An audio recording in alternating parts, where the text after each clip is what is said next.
Welcome to the HCI family of podcasts. We're your source for personal, professional, and organizational growth and development. We share our own original research, explore industry trends, and interview executives and thought leaders from across the globe. Join us for practitioner-oriented content around all things leadership, HR, talent management, organizational development, and change management. Maximize your personal and organizational potential with the HCI family of podcasts. Jan and Jillian Uhas, welcome to the conversation today. Thank you for having us. It's a real pleasure to be with you. You're joining us from Dallas. I'm south of Salt Lake City in Utah. And today we're going to be talking about conflict resolution, boundary maintenance, navigating team conflict, things like this in relation to your recent book. And I'm really thrilled to have a chance to sit down with you and to have this in-depth conversation, about how to be productive in the modern workplace while balancing conflict and conflict resolution. As we get started, I wanted to share Jan and Jillian's bio with everybody. Jan and Jillian Uhas are conflict and communication strategists and international best-selling authors of Boundary Badass. They specialize in helping business leaders and teams master communication that transforms conflict into growth opportunities, cultivates psychological safety, and develops resilient organizations rooted in calibration and trust. I love everything about that. What a wonderful topic. I'm thrilled to have a chance to sit down with you. Anything you would like to highlight by way of your background or personal context before we dive on in? Sure. She and I are identical twins, and we kind of have the same background. She and I both have our masters in marriage and family therapy. And so we've taken interpersonal dynamics to a professional level as well in regards to solving interpersonal conflict within the workforce. And we're also certified mediators as well. Yes. Awesome. Anything you want to add to that?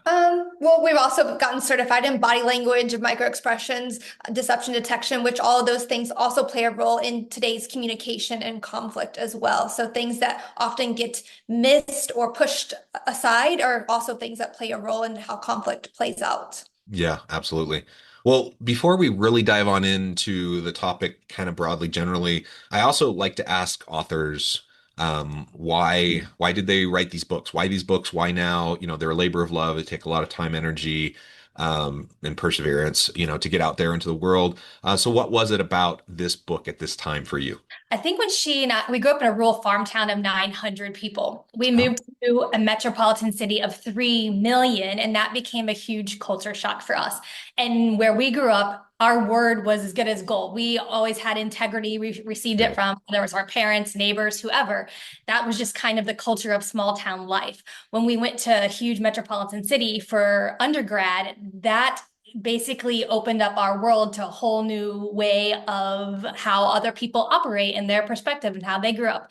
And so our boundaries or the mutual respect that we're used to receiving back home was not as received as well. And so she and I had to learn to articulate our needs from a place of value rather than emotion. And in our first entrepreneurial endeavors, that's where we developed our boundary formula in order to manage clients in that business. And that's kind of how it just kept evolving. And then also within our personal dynamics as well. Yeah. And I think too, a lot of times people think boundaries, especially in trauma-informed situations, they think they can tell people what to do or demand people to not do something, where for our boundary method, it's all about this we mindset. How can we co-create mutually beneficial agreements that are going to sustain and maintain that partnership or relationship dynamic? Which is really effective for teams or business partners or people who have to work with someone else in a work environment. Yeah, absolutely. Well, first, I have to just say I can relate at least to some extent, though I grew up in a town of 1,700 people. And so that's a booming metropolis compared to your 900. But yes, moving from small town rural into, big city urban is different, isn't it? And then you can go to, to different parts of the country that have their own kind of culture and style, or different parts of the world, different big cities around the world. Every place is different, right? And so then you have to reassess, readjust how you establish your boundaries, how you establish and maintain trust. And I really wanted to double click on that trust piece really quickly because that is like the foundation to everything, isn't it? Like if you want to be able to have productive conflict resolution, if you want to have healthy relationships, if you want to be able to build collaboratively and collectively with others, it only happens as you have a strong foundation of trust and something that maybe you and I took for granted a bit growing up in a small town all of a sudden becomes something you have to be very deliberate about, something very intentional about creating and maintaining, and then dealing with it when trust is broken, right? And how do you respond to that? So anyways, I can relate to what you're saying. Yeah, that's great. Yeah, you definitely understand that because obviously it is a huge shift in the terms of how you show up, how you communicate. And I think too, it's very easy for us to trust someone, but once it's broken, it's so much harder to gain back. And that's where Yeah. it takes often a lot of work because there's resentment that builds up, betrayal, rejection, all these wounds that sort of gets triggered. And so then all of a sudden we're stuck in that pattern or cycle. And then it's much harder for us to get around it. But when we're in our ego, that's our emotional state, often we need to shift it to more of a heart-centered logical state, which really allows us to transform that dynamic that works for both parties. And often it's normally when we're working with whether it's teams, entrepreneurs, where we help them establish their top 5 values to operate from, because our emotional trigger is the opposite of the value. So if we're feeling ignored or we Mhm. feel that we've been betrayed by somebody, the opposite of that trigger or wound is the value that we need to set our boundary on, such as trust or integrity or communication. So those 5 values become our roadmap in terms of how we operate within the integrity of our business or our teams. Yeah, yeah, I love that. That's a really wonderful way to think about it. And I have to admit, I think I'm probably still, in part because I grew up in a small town, I don't know. But I think my default is to just kind of trust. I just approach pretty much everyone that I meet from a place of trust. I'm assuming good intentions. I'm assuming, that this is something we can work together, we can accomplish X, Y, Z, whatever. And it's come back to bite me many, many times, when I'm kind of defaulting to trust. And then people either know that and take advantage of it, or people are just human, right? And kind of fall down and maybe don't respond in the way that I would hope they would respond. And anyways, it can make it hard. And then I can find myself becoming cynical, or I can find myself becoming, frustrated or discouraged around that. And yes, are there other people at times that misbehave or mistreat me or things like that? Sure. But it also comes back to me, and it comes back to how I approach folks that I work with and how I establish those boundaries. And if I don't do that proactively, then I think it's inevitable that you're going to have these types of dynamics play out where trust is going to, let's say, at least be challenged on a regular basis. Yeah, and I think this is where often we teach people to assess the situation prior to setting a boundary. So asking open-ended questions such as discovery questions Mm, really allows you to gain insight into those concerns or the disconnect or discord, whatever's causing that disruption or disconnect in the relationship. And so when you assess and ask questions, you're gaining farther insight in terms of how you're going to position or negotiate into resolving that problem.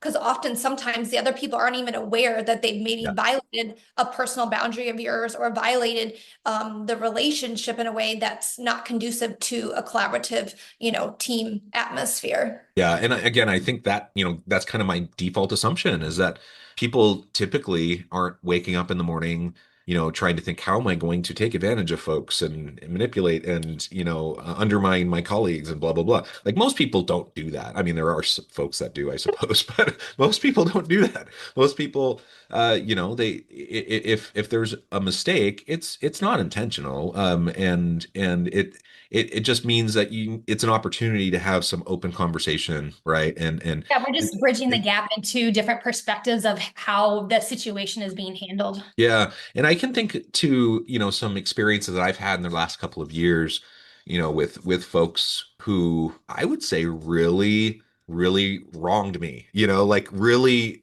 eroded and even completely demolished trust that I had with them. And when those things happen, you have a choice of how you're going to respond to it. And I'm thinking of one specific experience where I know the guy. He's a good guy. I don't think there was any necessarily malicious intent. I think there is negligence, and things like that. But I don't think it was malicious. And so. And we had a bit of an emotional bank account set up, like we had, worked together before, things like that. I could have just been pissed off. I could have just been like, screw him. I'm never working with him again. I could have done a whole bunch of things like that. And I think a lot of people would have said, that's a completely reasonable response. But I valued our relationship, like our ability to work together on projects. And we've done some cool things together in the past. In my mind, this had been an egregious issue that needed to be addressed. And so I just tried to proactively, reach out to him and say, hey, this is what I'm feeling. This is, how this impacted me. This is my perspective. That this is how I hope we can move forward. And just had an open dialogue with him. It was a bit uncomfortable, right? Trying to just shoot straight and be honest. But the outcome was we were able to work through it. Like we were able to better understand each other. He was better able to understand what had happened and why it had impacted me the way it did, what he needed to do differently in the future, those sorts of things. And we were able to move forward in a productive way. And none of that would have happened if I would have done, I think, what was my natural inclination to just like, whatever, not work with him again, maybe badmouth him to other people, whatever, like just do those sorts of things, which I think is a human response, but it's not necessarily a productive response. Right. And I think a lot of times when we're trying to address disconnects with other individuals, we need to focus on like the bigger disconnect or the behavior that we're experiencing rather than attacking that person. I think a lot of people, if they get frustrated or they have enough resentment build up, they'll start to attack the person rather than the disconnect within the relationship that's occurring. And it's just two different people coming from two different worlds. And we're trying to, like I say, find that common ground so we can productively move forward in a way that everybody's on the same page. But I like the fact that you sort of mentioned like you're very proactive and assertive and just went ahead and said like this is how I feel, this is what I think, using those I statements, which is really effective versus saying you did XYZ or you did that, and that person's immediately going to shut down and not receive what it is that you're trying to address with them. And so I think often being in that responsive voice versus the reactive is Yeah. very when we are trying to discuss disconnects or address them, it really allows the other person on the receiving end to be actively listening and open to suggestions. And I think though too, sometimes we have to redefine the relationship in a way that feels safe for us to Sure. continue. So it doesn't mean we have to get rid of that person and maybe we forgive them in a certain way, but maybe we redefine it how we show up or how we engage with them so it doesn't impact us negatively, but there still can be some kind of connection in future interactions or projects. Yeah, and in this particular example too, I think, I'm sure I didn't handle it all perfectly, but one thing I think that was good that I did was that I didn't allow it to just build and fester. Like I could have, kind of tried to ignore it, been passive aggressive, whatever, and then something else happens a little bit further down the road, things erode further.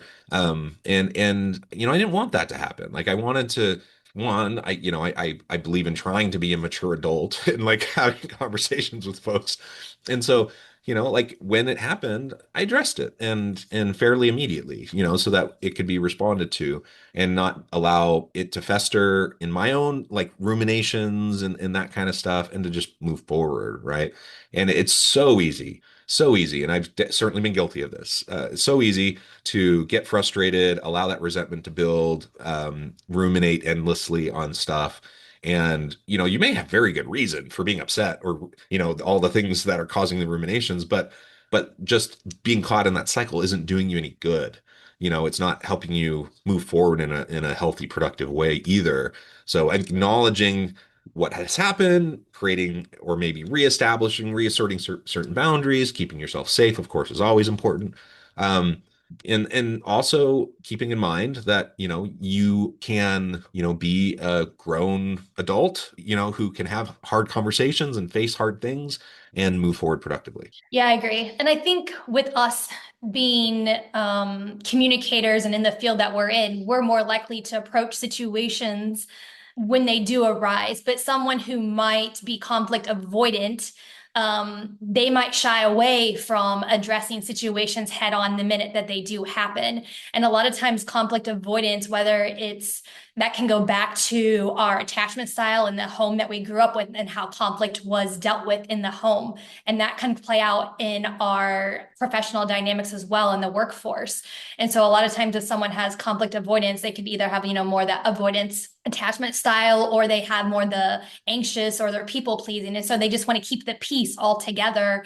And so when they get into people pleasing or appeasing sort of patterns, then that's where the festering and the rumination starts to happen if we don't address things right away. Well, I think too, on that note, there's a lot of people who are compliant, like you said, and they will automatically just give a yes to keep the peace, even though they're creating an internal war with inside themselves, which then can lead to passive aggressive behavior, communication down the road, because they're just trying to keep the peace and they're protecting their position within their team or at their company. And so often people are very fearful because if they feel like if they do speak up, then their job could be put on the line because they're going against potentially what's the norms within the cultural environment, even though at the same time, every employee, leader, executive deserves to have a voice and a choice when they are within an environment. And that's what creates that psychological safety where people should be able to speak up without repercussions or punishment. Hmm. Hmm.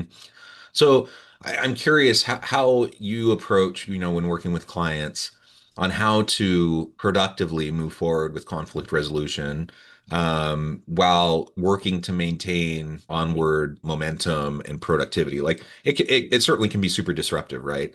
When you have conflict, and it can erode trust, and that can cause, toxic environments and interpersonal and team dynamics, and all sorts of negative things can potentially come about on the one hand. On the other hand, it actually can be a real building opportunity. And coming back to this example I gave just a minute ago, I actually think, while there was trust eroded and boundaries reasserted and things like that.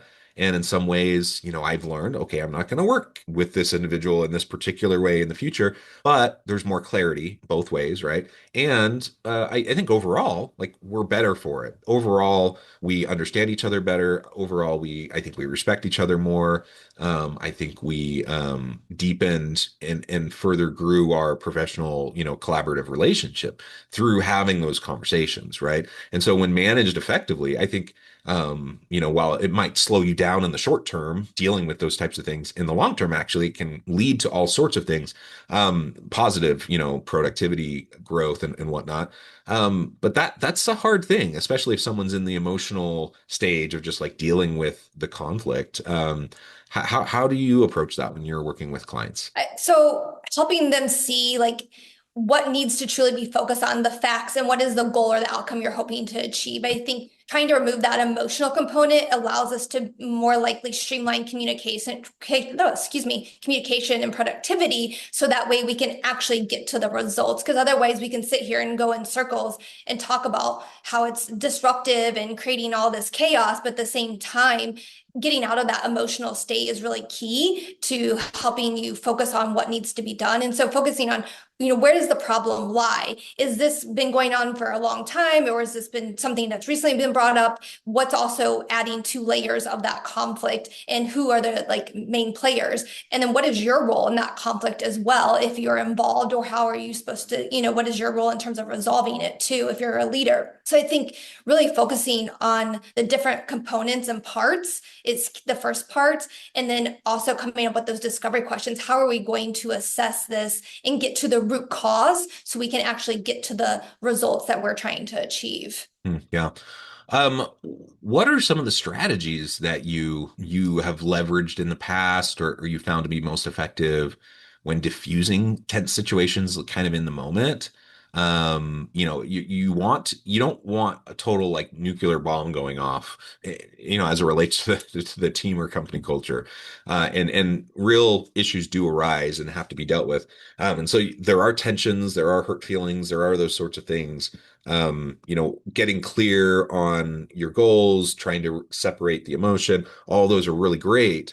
Other thoughts on other strategies or ways, especially as a leader, if I'm in this environment, I'm not the one in conflict, but I'm observing it, it's my team. Like, how do I start to proactively diffuse that? Well, that's where discovery questions, as I previously mentioned, come into play because you're assessing the situation and you're asking, how can we, or what, or where, or share more about this, help me understand. But we never want to use why questions because why questions put people on the defense and they're going to feel judged immediately and more likely shut down. So Mhm. it's really honing in on those questions because that's going to help you position where you need to go with this conversation and know what are your potential opportunities or possibilities? Because if we don't have the answers, we will not know how to navigate and get sort of that mutually beneficial agreement that we're trying to achieve with team members or with leaders or whoever we're speaking with in that moment.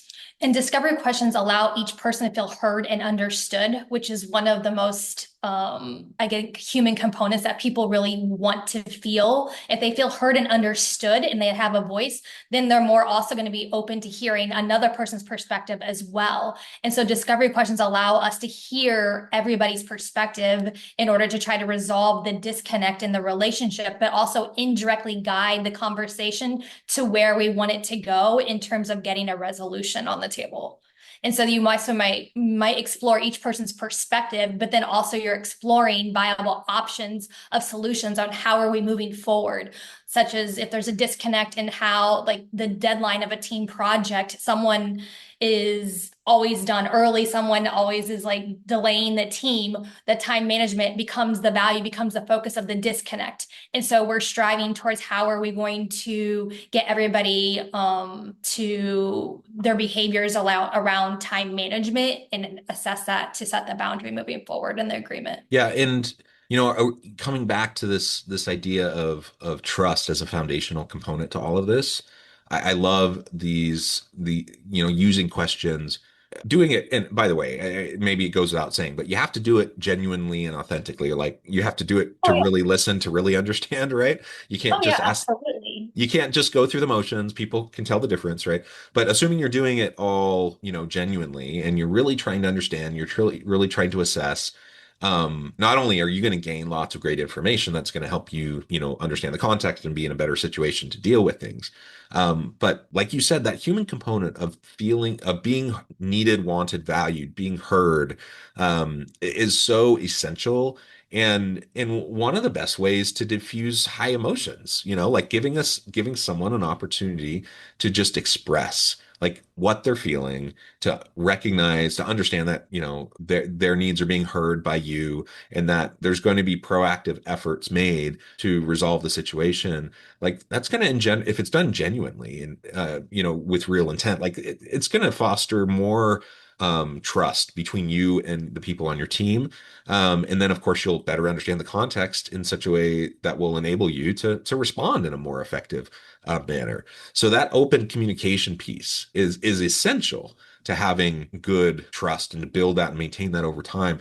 And whenever I work with leaders or go into organizations and I see broken down communications, almost always there is trust erosion nearby, like associated with it.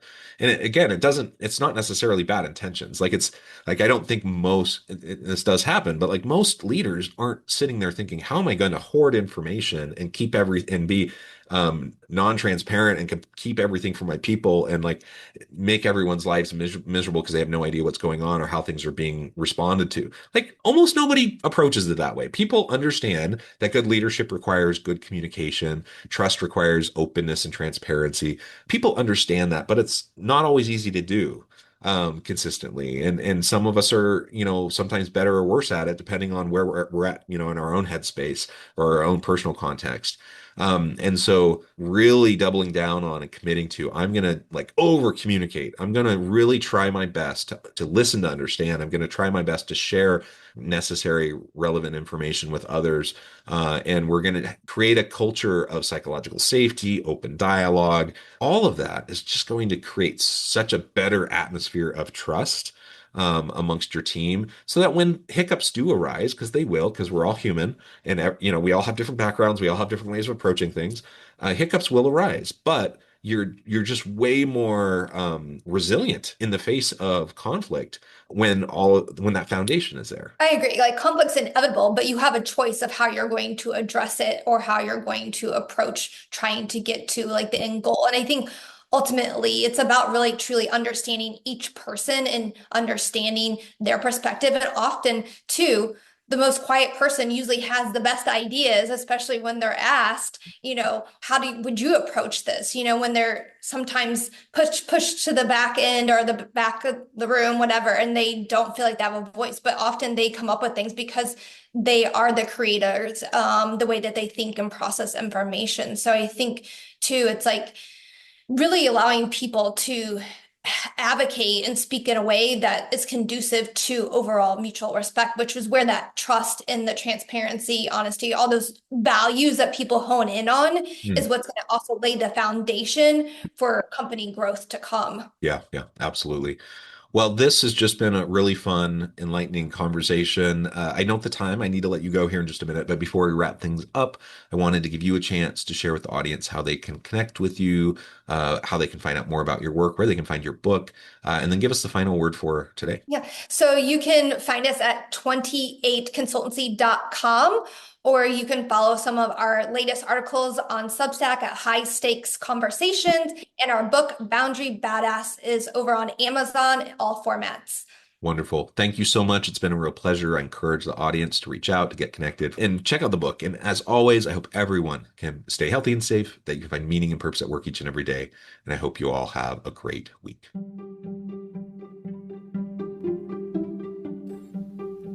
Thanks for joining us for this episode of the podcast. We hope you stay healthy and safe, and please join us again soon.